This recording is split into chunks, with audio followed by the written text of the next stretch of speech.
Bien évidemment, d'abord, son caractère silencieux et, on pourrait dire, une préfiguration des messages rapides que vous échangez sans doute sur vos gadgets modernes, avec ces trois phrases assez laconiques écrites par la dame, la belle dame. Chaque année, dans ce temps de la préparation, vous avez plutôt médité sur l'une ou l'autre de ces phrases. Mais priez donc, mes enfants. Il y a 2 ans, je crois, l'année dernière, sur l'espérance, la proximité du secours que la population allait recevoir. Et puis cette dernière parole, mon fils se laisse toucher. Et que ce soit par les mots ou par le graphisme lui-même de l'apparition, on peut dire que c'est une des apparitions mariales les plus clairement, les plus directement centrées sur le Christ. D'ailleurs, l'oraison de tout à l'heure disait ça. Fais-nous vivre le regard tourné vers ton Fils. À Lourdes, dans les paroles de la Vierge, il n'y a pas de paroles directement sur le Christ. Pas dire que ce ne soit pas une apparition chrétienne. Et Bernadette préparait sa première communion. La prédication de Jésus comportait aussi la pénitence et la pauvreté, bien sûr. Mais quand même, oui, le message de Pontmain est clairement orienté vers le Christ. En ça, on pourrait dire que Pontmain ressemble un peu à la Salette aussi. Mais vous voyez combien le climat est différent dans les deux cas. L'un et l'autre, il est question du Christ, mais pas tout à fait avec les mêmes genres d'images. À la Salette, la Vierge dit qu'il faut prier pour éviter que le bras de son fils ne s'abatte sur les gens. Ah oui, il fallait les réveiller un peu. Ici, le contexte est à l'opposé, pour des raisons que vous connaissez très bien, de la guerre, de la maladie, de la disette, le froid et tout ce qu'on voudra. On était dans la peur.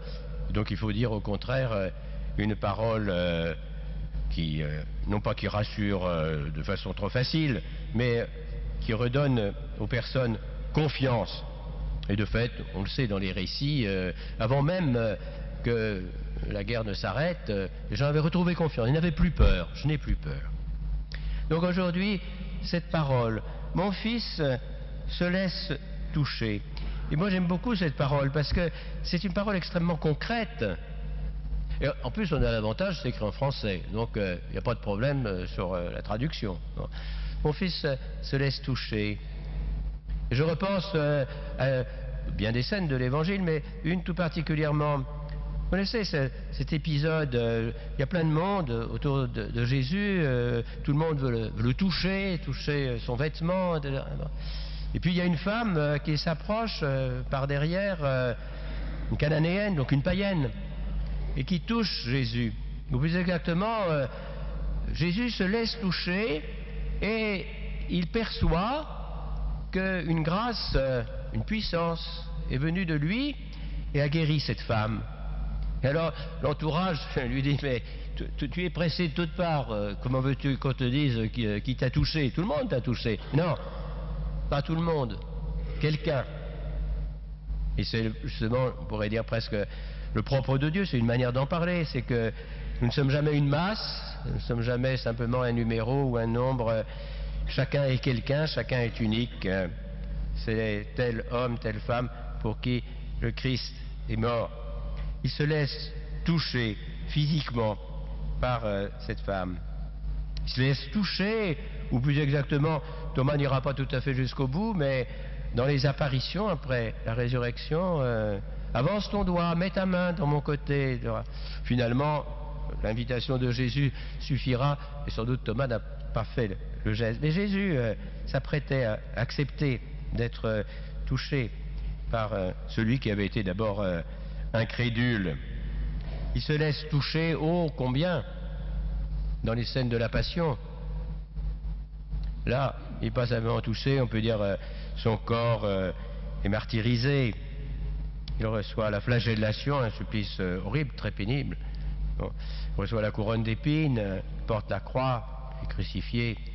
Donc, quand on dit de Jésus qu'il se laisse toucher, il se laisse non seulement touché, mais crucifié. Il s'est remis véritablement entre nos mains. Alors que nous venons il y a quelques semaines de fêter Noël, donc c'est une manière aussi dont l'enfant s'est laissé prendre par sa mère. Il a été touché, elle l'a emmailloté. C'est une jolie phrase aussi. Elle l'emmaillota, elle le coucha dans une crèche. Oui, ce contact très physique avec Jésus, dans la tendresse de Noël et dans la violence et l'injustice du Vendredi Saint. Oui, se laisse toucher, mais il se laisse toucher aussi au cœur et pas simplement physiquement. Et là, on peut dire que Jésus continue la ligne de l'Ancien Testament. Gardons-nous d'opposer les deux testaments, le premier et le Nouveau Testament. Dieu aussi se laisse toucher dans l'Ancien Testament. On va penser à l'histoire de Moïse, le début de l'histoire de Moïse. Le peuple est en servage, en Égypte, exploité par Pharaon, et Dieu se laisse toucher par la misère de son peuple. Et il va envoyer Moïse pour ce que vous savez, finalement libérer ce peuple. Donc, être touché au sens sensible, si vous voulez, de réagir à ce qui nous survient de l'extérieur et se retoucher dans sa sensibilité et dans son cœur, ce n'est pas le propre seulement de Jésus. Mais Jésus le fait à la suite de Dieu, tel qu'il se révélait déjà à Moïse. Alors Jésus est touché par la foi, comme par exemple quand il admire la foi du centurion, il s'est laissé toucher par la foi de ce centurion en disant qu'il y avait plus de foi en lui qu'il n'y en avait dans la plupart de ceux qui auraient dû croire en lui et qui avaient été préparés pour cela et qui n'ont pas cru. À l'inverse, il est touché par la non-foi. Et à ses disciples, justement à ceux qu'il a appelés ou qui l'ont suivi, il dit, mais comment se fait-il que vous ne croyez pas encore? Vous ne croyez pas encore? Cœur dur, lent à croire. S'il leur parle avec cette apparente dureté digne des prophètes, c'est qu'il est touché. Sinon, ce n'est pas simplement un propos universitaire ou un propos académique. Bon, il s'en prend à eux. On sait combien il est touché par le mauvais sort qui est fait au temple, transformé en caverne de brigands. Alors il n'a jamais tapé sur les vendeurs, contrairement à ce qu'on dit, mais il renverse les tables, etc. Il est pris d'une sainte colère, non pas contre les personnes, contre ce trafic. Donc oui, Jésus n'est pas un insensible, c'est pas un sage qui planerait dans les hauteurs de l'insensibilité. Non, il se laisse toucher, il réagit. On peut dire en cela que Jésus est préfiguré par le bon samaritain. Dans l'interprétation traditionnelle des premiers siècles de l'Église, le bon samaritain était vu comme une préfiguration, une figure exactement du Christ lui-même, celui qui a été touché par ce pauvre homme dont on dit qu'il est à demi-mort. Bon, comment on peut être à demi-mort? Enfin, il était à demi-mort. Bon. Et donc, il est touché d'abord de compassion. Ensuite, il va s'en occuper, mais il est d'abord touché de compassion. Et s'il n'y a pas de compassion, il n'y a plus d'humanité. Voilà. Donc, Jésus qui est touché au cœur de lui-même. Mais alors, on peut se dire, aujourd'hui, où est-ce que le Christ se laisse toucher? Est-ce que nous pouvons toucher le Christ? Ah, pas si clair. Est-ce que nous pouvons toucher le Christ? On n'est plus la cananéenne, on n'est même pas Thomas. À Marie-Madeleine, au jour de la première apparition, ne me retiens pas. Ne me retiens pas, je dois monter vers le Père. Traduit parfois même, ne me touche pas. Non pas qu'il ait peur du contact, mais parce qu'il ne faut pas le retenir physiquement. Aux pèlerins d'Emmaüs, ils donnent le signe du pain rompu, partagé. Ils y voient effectivement un signe du Christ, ils le reconnaissent, et au moment même, il disparaît. Donc, ils ne vont pas pouvoir mettre la main sur lui. Donc, nous ne touchons plus le Christ de la même façon dont ce fut le cas, effectivement, pendant les années de sa vie terrestre. Et cependant, on peut dire qu'on le touche dans la foi, dans les sacrements. Sacrement, suprêmement, le sacrement de l'Eucharistie. Quand nous recevons l'Eucharistie, la communion, dans les mains, dans la main, avec le respect que cela doit comporter, est-ce que nous touchons le Christ? Oui, c'est pas tout à fait de la même façon quand même que la Cananéenne touchait Jésus. Mais il y a ce contact quand même personnel avec le Christ. Et il se laisse atteindre, rejoindre par chacun de nous dans la prière et suprêmement dans les sacrements. Mais il se laisse aussi toucher en ceux, on pourrait dire d'une certaine façon, qui le représentent. Quand il dit ce que vous avez fait au plus petit de mes frères, c'est à moi que vous l'avez fait.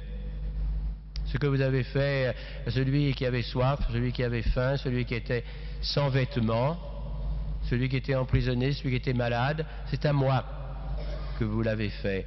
Bon, tout ça, c'est très physique, c'est très concret. Et on retrouve encore notre Samaritain. Le Samaritain ne s'est pas contenté d'être touché dans sa sensibilité, il n'a pas simplement été ému, il était efficace. Et donc, il l'a chargé sur sa propre monture, on est allé chez l'aubergiste, on a pris de l'huile, du vin pour le soigner, on a même fait des dépenses, et on a dit, le Samaritain a dit, et si tu dépenses encore un peu plus, je te le donnerai au retour. Donc, le Samaritain s'est laissé toucher, et il a traduit le sentiment qu'il avait, de compassion, il l'a traduit dans les faits.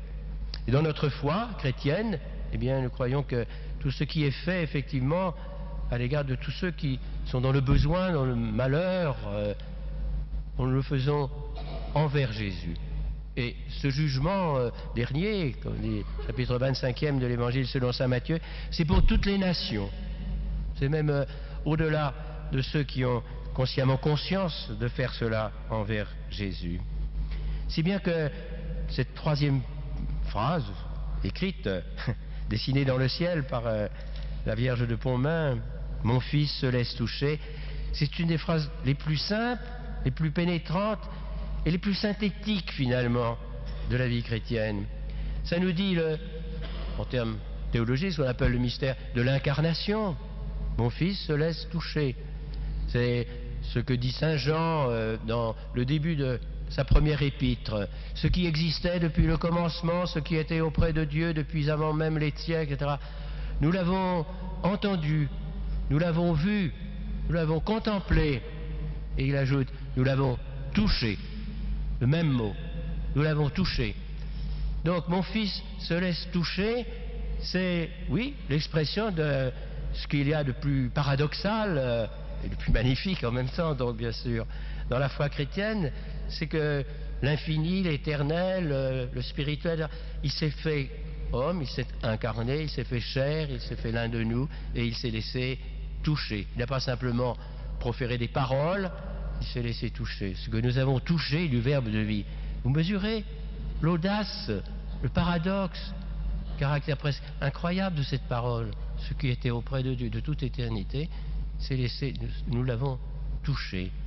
Et en même temps, cette parole nous dit ce chemin très concret de la manière aujourd'hui de rejoindre le Christ dans les sacrements, où il s'approche de nous, et aussi dans toute humanité souffrante.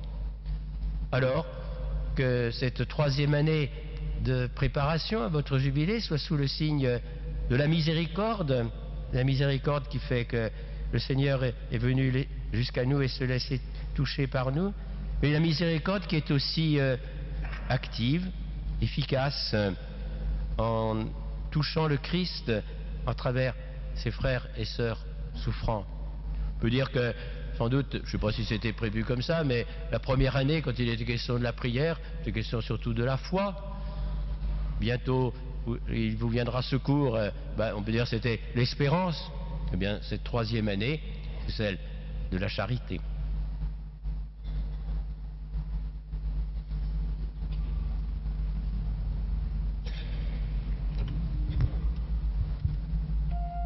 Homélie prononcée par Monseigneur Jacques Perry, très belle méditation sur le verbe toucher.